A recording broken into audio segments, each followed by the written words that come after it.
So, Harinam Sankirtan ki jai. So, no, it was not in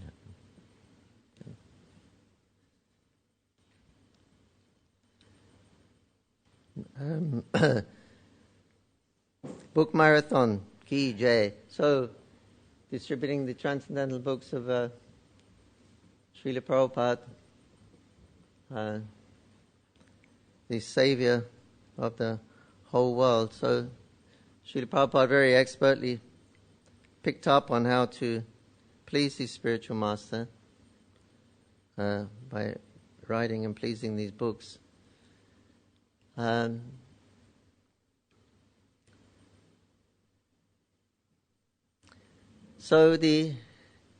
we're making a sacrifice. You're going out distributing books, and despite the cold weather that you have in England, and it's something I don't miss. The only thing I don't miss from England, the cold weather.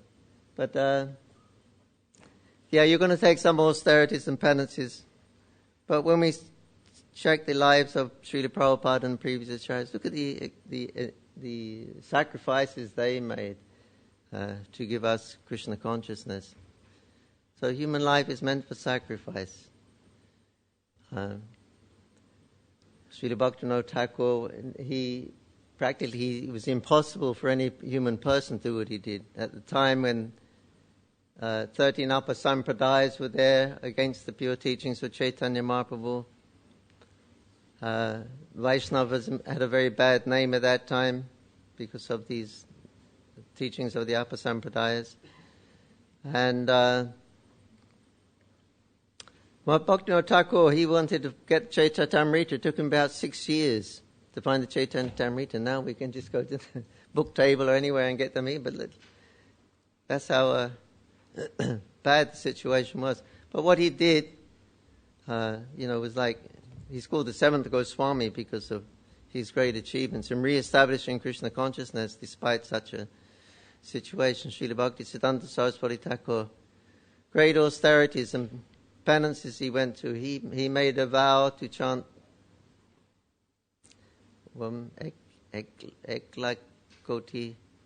Ekoti like Nam. It means you chant 64 rounds a day for 10 years. That was his vow, to do that, and he completed it. So living like sadhu, he had jotted hair and everything. He would do the Chaturmasya, eat once a day. You put the khichdi on the ground and you, like a cow, you eat like. When you come back, you don't go back down again. That's it for the day, until the next day. So he's living very austerely, like an avadut actually. So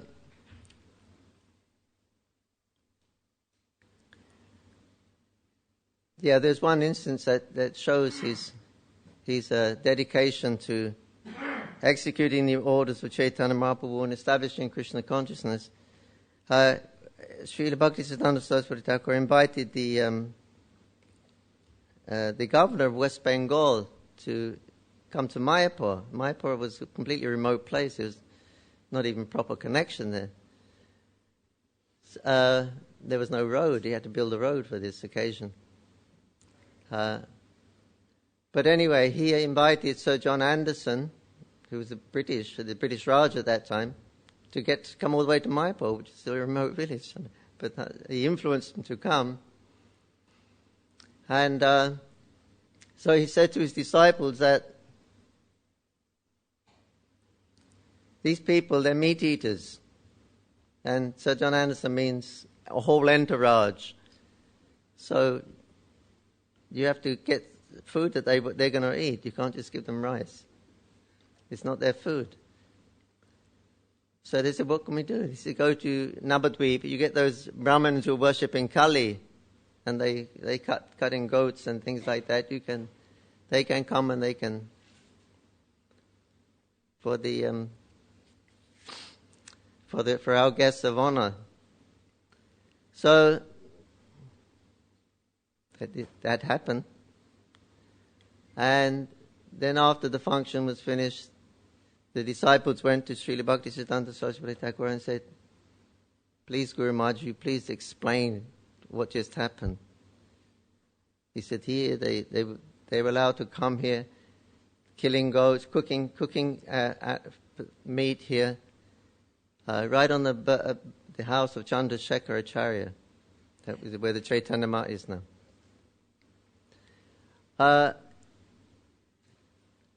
And also, there's something left. We don't know what to do. We're thinking throwing in the Ganga, but we don't want to pollute Ganga Devi. We can bury it in the ground, but this is the dust of the Dham is glorious. We don't want to pollute the Dham. We don't know what to do. Guru Maharaj, you please just explain what happened. We are completely bewildered.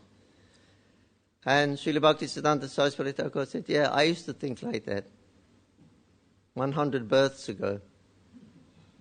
But when I started this mission, I said to Lord Chaitanya, he said, there is nothing I will not do to push on this movement. Whatever it takes to push on this movement, I will not hesitate to do it. So even to that extent, which seems kind of ghastly, but he was willing to do that. He was willing to make that sacrifice for Chaitanya Mahaprabhu. So we see in that all our great acharyas, they sacrificed everything. Gokishore Das Babaji Maharaj sacrificed his cloth, walked around in a kopin. Who can do that? Who can equal their austerities? So, Srila Prabhupada also, the great austerities he went to, we know it very well. But his main mission was to execute the order of his Guru and print all these books that we hope we can distribute. And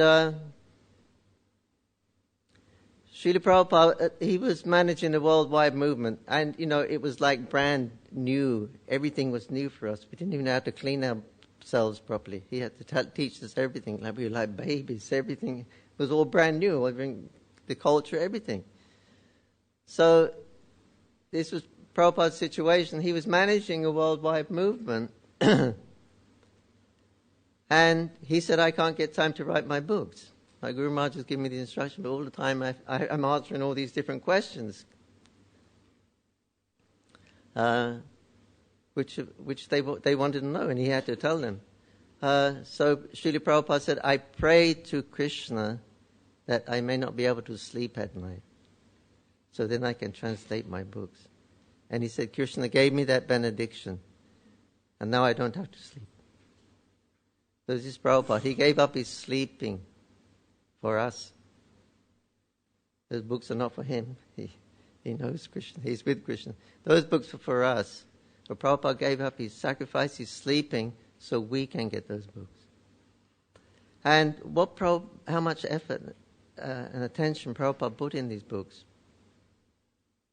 He would translate, he would have different commentaries of the Srimad Bhagavatam from different acharyas, like the tikas of Vishwanath Chakrabarti Thakur, Sridhar Swami, and others. And he would put them on his desk, same sloka on each book of the Srimad Bhagavatam that he was going to translate. So he would read all the acharyas' tikas, their different explanations. Then he would condense all that into the Bhaktivedanta purport. This is how the Bhaktivedanta purport is made. It's the essence of studying all the acharyas' commentaries on that verse. Then Prabhupada will compile it. That would become his Bhaktivedanta purport. And Prabhupada was complaining one time that here we had the Lotus building was the first building that we had in Mayapur, Sridham Mayapur. And he said the devotees, they're sleeping there because that's the only place we had. And at night, he said they leave the doors open because it's very hot. Nighttime, the wind comes and it slams the doors shut, he said. So disturbing. He said, when I'm writing my purports, he said, I read the tikas of the other acharyas.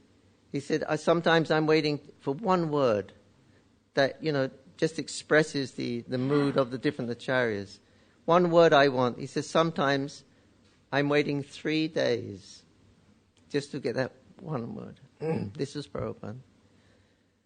For us, for our sake, look at the sacrifice these acharyas made. So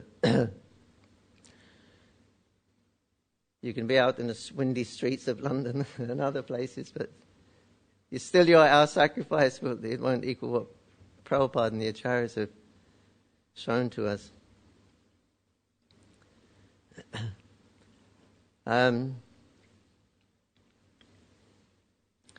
I was never a book distributor, so I don't know why they asked me to speak on the marathon.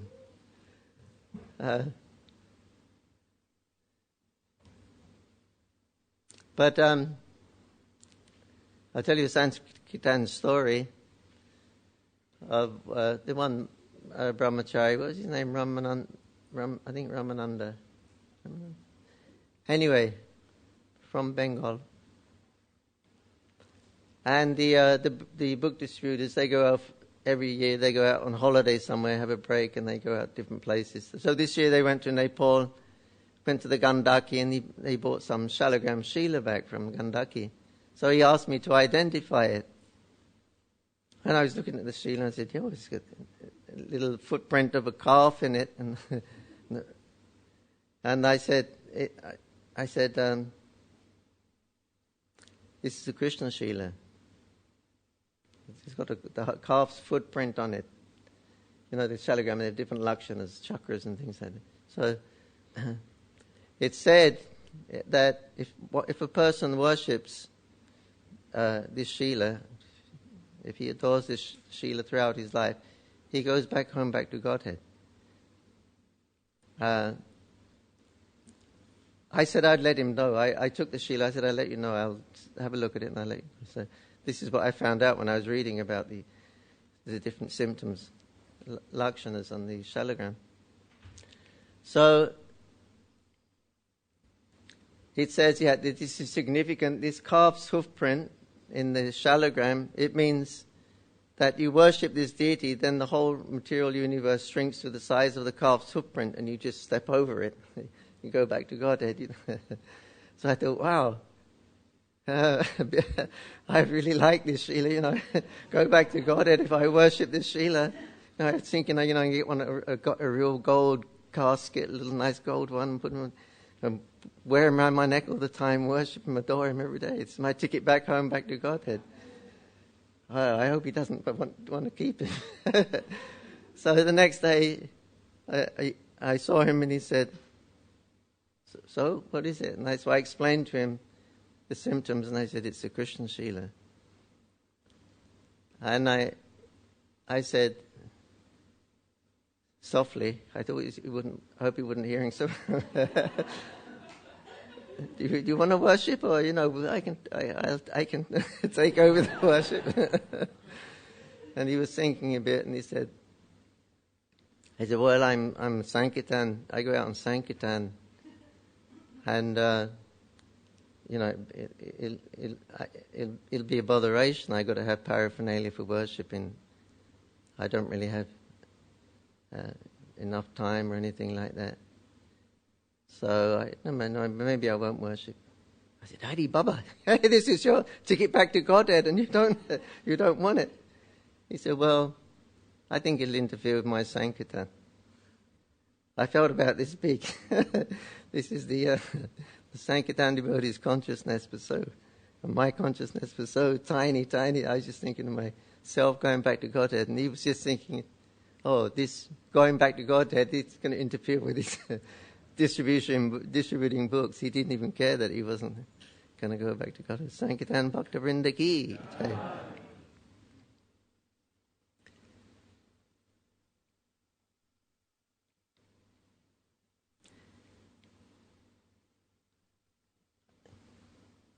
I think I got the mercy of Lord Chaitanya Mahaprabhu because I distributed one book and it started me.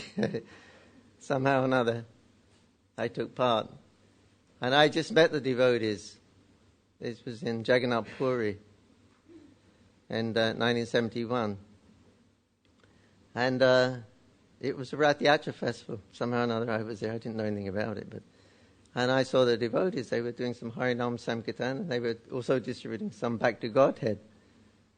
so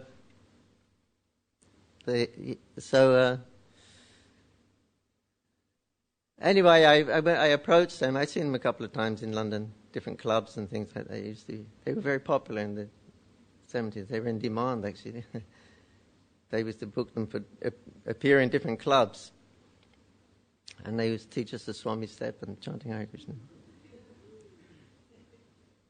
Right there in Wardour Street. We saw one club. I saw them in a few clubs. Roundhouse at Chalk Farm. They were very, very popular. They were part of the scene at that time.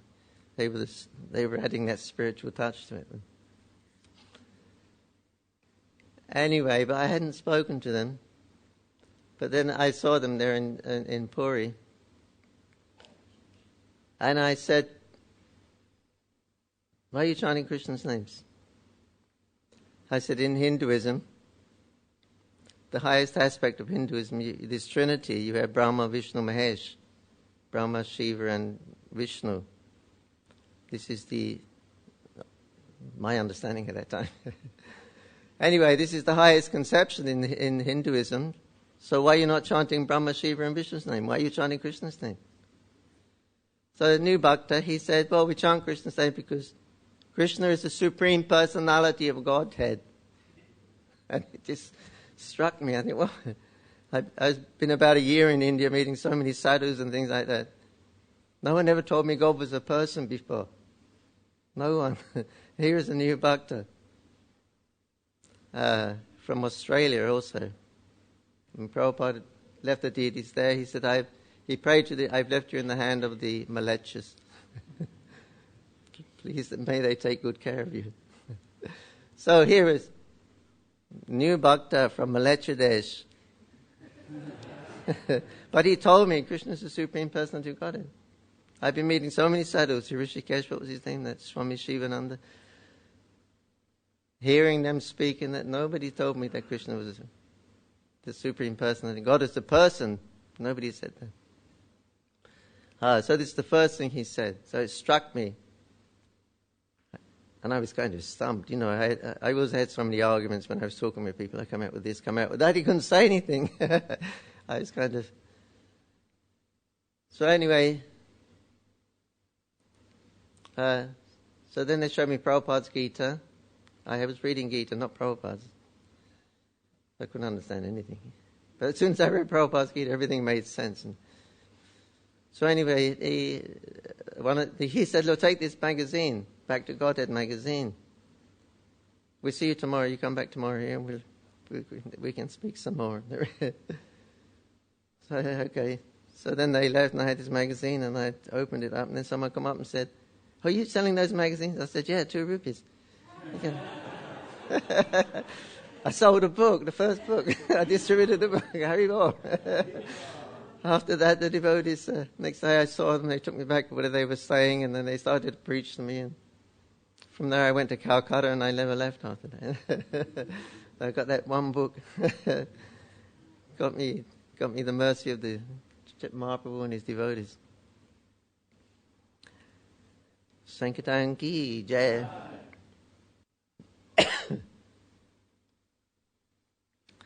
What else? Sankirtan. My bad luck, I couldn't go on the Sankirtan. A little bit I went in Calcutta.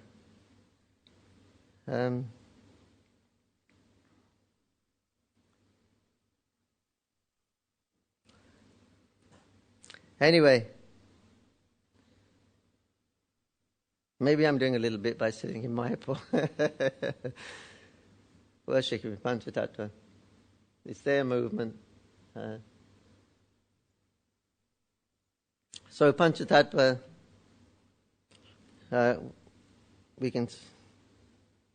we have to receive the mercy of Panchatattva because they are the Yuga avatars. They've come to give us this Krishna consciousness. And only through Panchatattva we can attain perfection in this life. Krishna has come as in 5 features: Panchatattva-atmakam Krishnam, Bhakta-rupa Swarupakam, Bhakta-aravtaram, Bhakta-kyam, Pramami Bhakta-shaktikam. 5 features. Jai Sisi Radha Gokulananda Ju ki, Jagannath Swami ki, Gaunitai ki, Jai.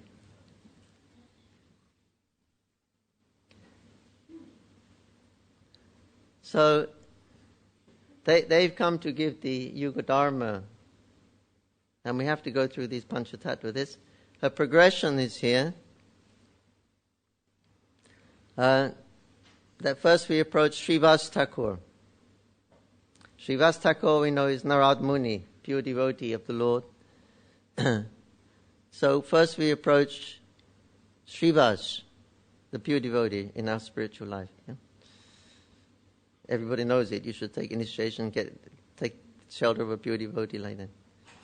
So Srivas, he is Bhakta Kyam, he is like Bhakta. He is Jeev Tattva, but he's in pure condition. He's in his constitution as the eternal servant of Krishna. So he's like pure Vishnu Tattva, Jiva Tattva, but in pure consciousness of his constitution.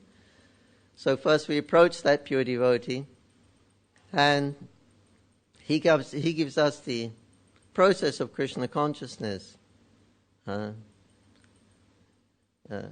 following the process of sadhana bhakti, the process of initiation, connection to the parampara, back to Godhead. He gives us so Guru is representing Srivas at that time. And then when we get the message from the different acharyas, he teaches us the message of the different acharyas. That represents Advaita Acharya. The Guru represents Advaita Acharya. He's giving you the process. Advaita Acharya came to give the process of devotional service. He called the Lord, 2 specific things he's famous for. He called the Lord with his loud chanting, and he gave the process of devotional service. Advaita Acharya. So then we learn the process from the acharyas, and as a result of that, we become purified, all the anarthas go, and then we enter into the spiritual realm, or the Vishuddha Sattva platform. That is represented by Nityananda Prabhu. He expands as the Shuddha Sattva plane. He expands as Navadvip Dham, he expands as Vrindavan Dham. Wherever Krishna comes, Nityananda will expand, Balaram will expand. His bed, his couch, or Anantadev. He will, whenever the Lord is coming, then Nityananda Balaram will expand and become his seat, his shoes, and things like that.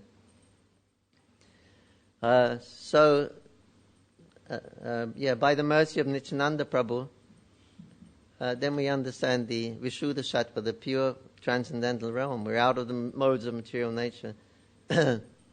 By the grace of Nityananda. Narottam Das Thakur says, what is the symptom of a person who's achieved the mercy of Nityananda? He said, he's happy. He's happy. He's out of the modes of material nature. He's in the spiritual realm. So now you're in the spiritual realm. What next?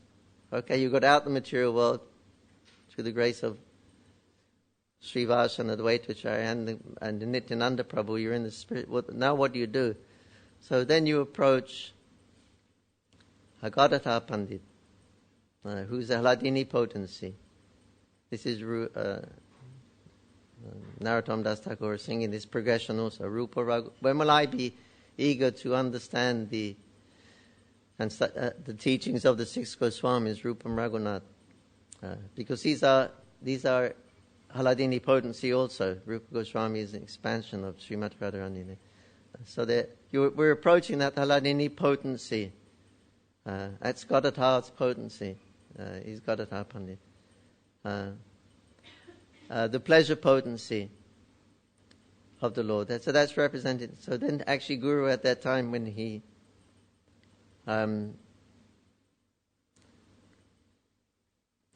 Krishna's mercy, Krishna gives his mercy for his devotees to distribute.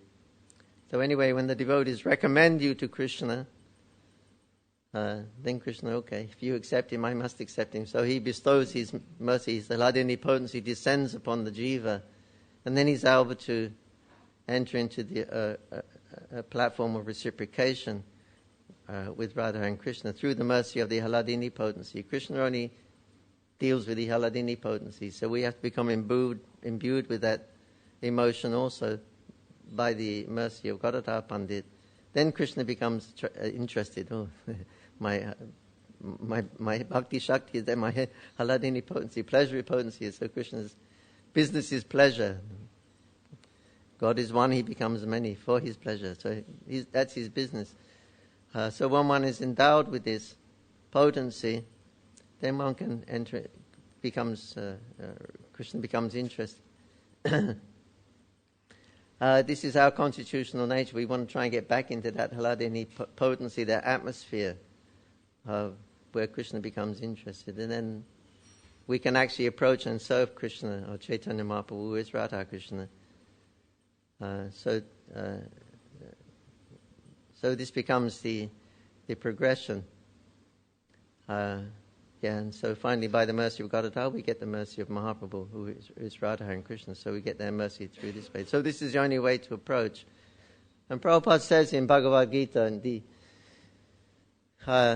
talking about the Haladini potency, in the last chapter of Bhagavad Gita, the last shloka of Bhagavad Gita, the last purport of Bhagavad Gita, the last paragraph of Bhagavad Gita, last sentence of Bhagavad Gita. Anybody knows what it says? Book distributors, you must know yours. You must know the books. Anyway, Prabhupada says, that the living entity, he is marginal potency, he has independence. When he uses it properly, again he comes into the Haladini potency, the pleasure-giving potency of Krishna, his natural constitutional position. So this is where Prabhupada's Gita has taken us. He's the author. The author often reveals the real intention of his work right at the end of the book. So here Prabhupada, in the last sentence, Prabhupada revealed his intention of Bhagavad Gita as it is, to take us back into that Haladini atmosphere where we can again serve Krishna with love and devotion. So this is how the Panchatattva function in Kali Yuga. We have to go through Panchatattva. They are the Yuga avatars. But we go through step by step. We shouldn't try to jump over. So like this, when we accept the Guru, then the Guru represents all these different tattvas. He reveals them as by his grace. He will reveal as we progress in our Krishna consciousness. So therefore, and Guru is representing all these different tattvas. According to our realization, he can reveal. In the beginning, he reveals as Srivas, and as you follow the process, he becomes as a Advaita.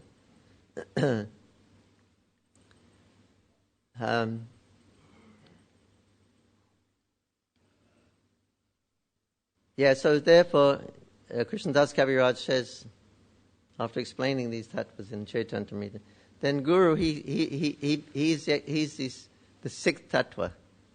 He becomes the sixth tattva, Guru, because he can. And he said that the Guru tattva is very difficult to understand. Two tattvas very difficult to understand: Shiva tattva and Guru tattva. Because Shiva is like yogurt. He's Krishna, but he's come adulterated a little bit. Like yogurt, when milk becomes adulterated or mixed with something sour, it becomes yogurt. It's milk, but it's yogurt. It's not exactly milk anymore, but it's nothing but a transformation. So therefore, Lord Shiva is very difficult to understand. Is he Vishnu Tattva or is he?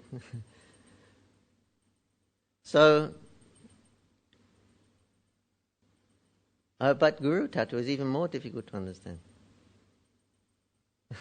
Because Guru can represent all of those different tattvas. He can represent Srivas as a pure devotee. He can represent Advaita Acharya. He represents Nityananda Prabhu, the Adi Guru. We also know he represents Srimati Radharani at Haladini, the Adi Guru. She's also the Guru. And also, then the Guru also represents Krishna, Shakshadri Tvinasamastasasi. So Guru Tattva is even more difficult because he can manifest so many different features But according to our realization, then we'll see. It doesn't mean that Guru is only on one level, but he can manifest, but according to our realization, he will manifest himself. So like this, in Kali Yuga, we have to go through the process of that's been adopted by these 5 avatars. They're the Yuga avatars, the Panchatattva. And we serve them by serving their representatives who have picked up on their intentions, who know their intentions, their desires, how they want to establish the Yuga Dharma. So in what ways we can do that, that is glorious. And Srila Prabhupada, so expert in finding all these different ways to please Panchatattva. Of course, the direct desire of the Lord is there to build this wonderful temple in Sri Dham Mayapur. So Prabhupada's pushed that. Is it going ahead now? Prabhupada so expertly picked up book distribution. I heard, he said, when I read the purport of Vyasatmika Buddhi Rekiha Kurunandana verse, second chapter 42 or 1 or 3 or something. Prabhupada said, when I read that purport and the from Vishwanath Chakrabarti Thakur's translation, it says that one's consciousness should be fixed on one point, Vyasatmika Buddhi. So then he describes what is that one point that your consciousness should be fixed on. Not like meditation, also you fix your mind on one point, but that's one thing only, there's nothing. But he said, no, it's not like that on just on one thing, but it's fixed on how to satisfy the Lord, how to fulfill His desires. So then we have unlimited focuses. We can be Vyasatmika Buddhi. It's not only one process. By book distribution, by deity worship, by so many processes, we can be fixed. So when Prabhupada read that, and he read the purport, and where Vishwanath Chakrabarti Thakur also explained that, he also quoted, Yasha Prasada Bhagavat Prasad, without the mercy of the Guru, no one can make any advancement in spiritual life. And Prabhupada said, when I read that purport, and Prabhupada said, it struck me.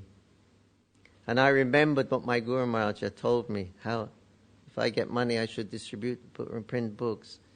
He said, he said that, so I made that became my life and soul, to execute the order of Guru, and especially for distributing these books. It became my life and soul. And Prabhupada said, I based the International Society for Krishna Consciousness on this principle. Being fixed in the order of Guru, making the order of the Guru your life and soul. He said, I based the society on this principle. That's the whole society. We're all individuals. We have our own individual Krishna consciousness. So we can also base our individual Krishna consciousness on that same principle. Prabhupada's the Acharya, he's the Acharya, one who sets example. This is how Prabhupada became Krishna conscious. This is how he showed us as the Acharya to become Krishna conscious. Take the order of the Guru as your life and soul.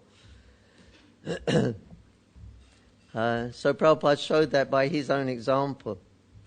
And so we can follow that. He's the Acharya, we should follow that. But we have unlimited ways to become dedicated to executing the orders of the Guru. But we know that the most special engagement was Prabhupada's book distribution. Everybody knows very well. This is the greatest way to please Srila Prabhupada. And simultaneously maintain temples, build temples. Every book. There used to be a saying in the early days, every book is a brick. Use a brick in Mayapur. You say every book you distribute around the world is like a brick from Mayapur. So glories to the book distributors. I wish you great success here in London. You may come second this year.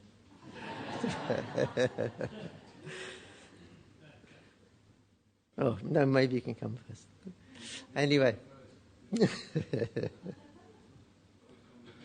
Mayapur, of course. Anyway, we'll try. So it's 8:30. I was asked to finish at 8:30. Thank you very much. Srila Prabhupada ki jai. Radha Gokulananda Chu ki. Samaveta Bhakta Brinda ki jai. Nitai Go Premanandi. Hari Bol. Hari Krishna.